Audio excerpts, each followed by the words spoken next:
Torcedor, começando aqui mais um dossiê no seu canal do Meio Amadores. Hoje vamos contar a história do goleiro Roberto Rojas, o que ficou conhecido como uma das maiores farsas do Maracanã. Mas antes, a nossa vinheta.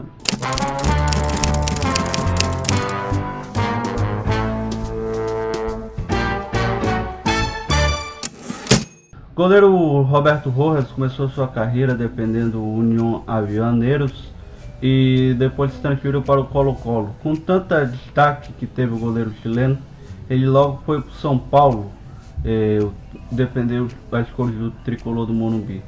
Defendeu a seleção chilena na Copa de 86 e já defendia a seleção nas eliminatórias para a Copa de 90 em 1989, enquanto era goleiro do São Paulo Futebol Clube. Naquela época, importante ressaltar que as eliminatórias tinham um sistema diferente de promoção à Copa do Mundo. Era um triangular, onde as equipes se enfrentavam entre si e as melhores cabeças de chave ranqueadas iriam à Copa do Mundo. O Brasil ficou no grupo com Venezuela e Chile, e ambas as equipes golearam a Venezuela e jogariam entre si para decidir quem jogaria a Copa do Mundo de 90. O Brasil tinha o trunfo de ter melhor saldo de gols e poderia jogar por dois empates, um no dia 13 de agosto em Santiago, no Chile, e a volta no Maracanã no dia 3 de setembro de 89.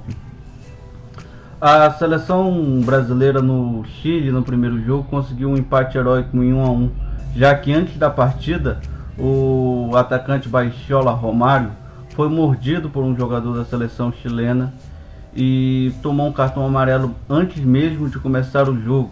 E logo nos primeiros minutos Romário também se destemperou e foi expulso, recebendo o segundo amarelo. A seleção brasileira, com menos um, conseguiu a vitória com um gol de Bebeto e numa falha de Tafarel o Chile empatou. Na jogo de volta que aconteceria no dia 3 de setembro no Maracanã, o Brasil tinha a possibilidade de apenas empatar para ir para a Copa do Mundo de 90. Começou bem, com um gol de Careca no segundo tempo, quando tudo aconteceu.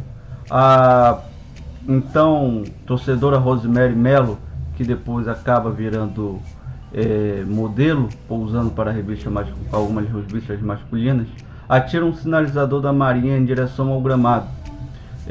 Quando esse sinalizador atinge o gramado e solta uma fumaça, o goleiro Rojas vai rolando para essa fumaça, fingindo ter sido atingido.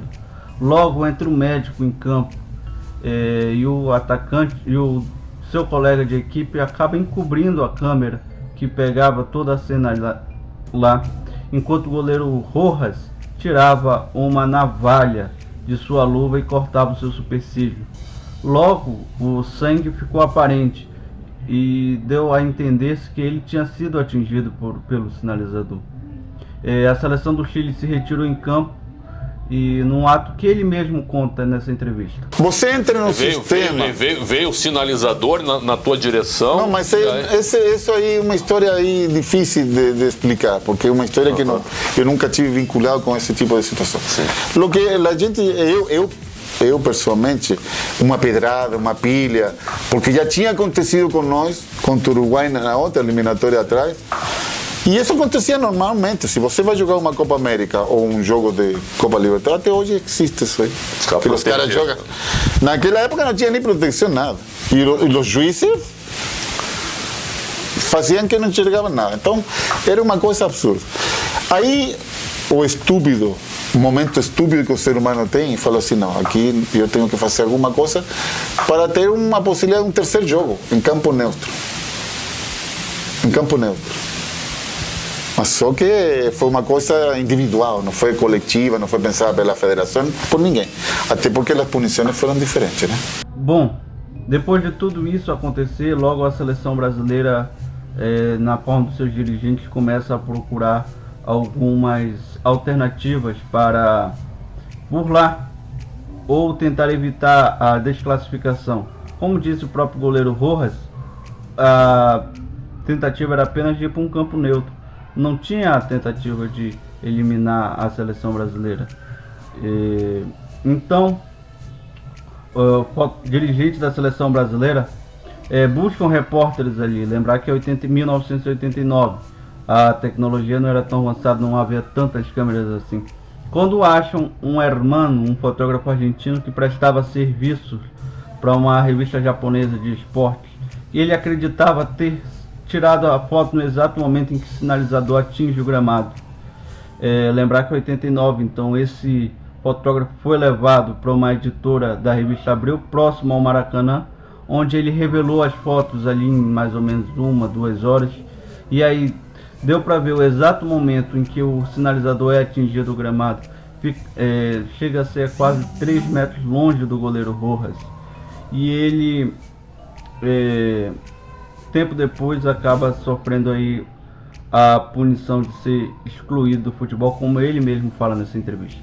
Pô, você foi banido do futebol. Eu achei exagerado até. Você tem que ser punido. O teu erro foi muito grande. Mas não precisava ter te banido do futebol. Não, você, quando uma pessoa comete um erro, você tem que punir a pessoa. E eu levo isso para a minha família. Se meu filho comete um erro, eu tenho que punir meu filho. Só que através do tempo você tem que dar uma possibilidade de ele se reivindicar com o pai. Bom, isso levando essa parte familiar à parte de trabalho, eles não me deram essa possibilidade. Por isso que foi absurdo. Porque até no livro de regulamento do comitê disciplinar se falava uma falta grave em qualquer área de futebol, 1 ano de suspensão. Se é reincidente, 2 anos de suspensão.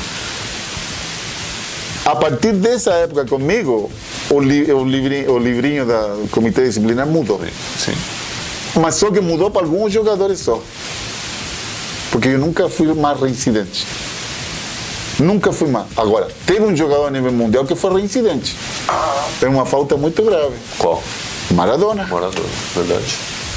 E pôde jogar. Então, por que o livrinho de regras serve para um e para outro não? Então você vai procurando coisas que, lamentavelmente, num sistema que era muito poluído, e espero que isso melhore muito mais, que melhore, mas era um sistema muito poluído em todas as áreas, né? Já seja com arbitragem, já seja, enfim, o que todo mundo sabe, o que a FIFA Você foi pego como exemplo, então, Rojas? Fui porque eu fui responsável de um mau exemplo. Eu dei um mau exemplo e eu tinha que ser punido. Mas ao mesmo tempo que você pune uma pessoa, você tem que ser dentro de tua área, você pode ter uma reivindicação. E essa reivindicação eu nunca tive. Depois de 10, 12 anos que eu já estava no São Paulo, estava trabalhando em outra área, o sindicato de jogadores fez um pedido para a FIFA amnistiar todos os jogadores que nesse momento estavam punidos. Mas uma punição assim nunca existiu em lugar nenhum. Bom, além do goleiro Rojas ter sido banido, o vice-capitão da seleção chilena também foi banido do futebol por ter retirado a equipe de campo e, segundo a FIFA, pertencer à farsa. Mas a seleção chilena também foi punida. Logo, ela foi desclassificada automaticamente da Copa de 90 e foi impedida de participar das eliminatórias de 94, perdão. Ela volta a disputar a Copa do Mundo de 98, onde, por curiosidade, ela acaba sendo eliminada pela seleção brasileira na Copa da França. O goleiro Roberto Rojas, 13 anos depois, conseguiu a sua absolvição numa apelação que o sindicato dos jogadores de futebol fizeram à FIFA. O goleiro Roberto Rojas conseguiu. E também, logo após isso, ele ser liberado para voltar ao futebol, ele treina a equipe do São Paulo, onde leva a equipe do Tricolor do Morumbi até a Libertadores de 2004. Depois trabalha na comissão técnica também do esporte, treina o Guarani do Paraguai, mas não teve mais tanto destaque assim na sua carreira. Para alguns periodistas lá do Chile, Roberto Rojas não é o maior, é um dos maiores goleiros da história do Chile. Eu quero ver aqui, torcedor, nos comentários a sua opinião. O que você acha da punição a Roberto Rojas? Foi justo banir Roberto Rojas e a seleção chilena, sendo que a seleção chilena ficou fora de 2 Copas, de 90 e 94, e o goleiro Roberto Rojas foi banido do futebol? Torcedor, esse foi mais um dossiê. Te convido a se inscrever no canal, compartilhar esse vídeo, deixar também o like Tem os quadros aqui, tem os quadros também do Estevão Barros, Zé Faça e do Adiel Reis, o Painel Sincero. Siga-nos também no Instagram. Se você quiser também Estevão Barros e o Adiel Reis, os links vão estar aqui na descrição do vídeo. Te desejo um fraterníssimo abraço e até a próxima. Valeu!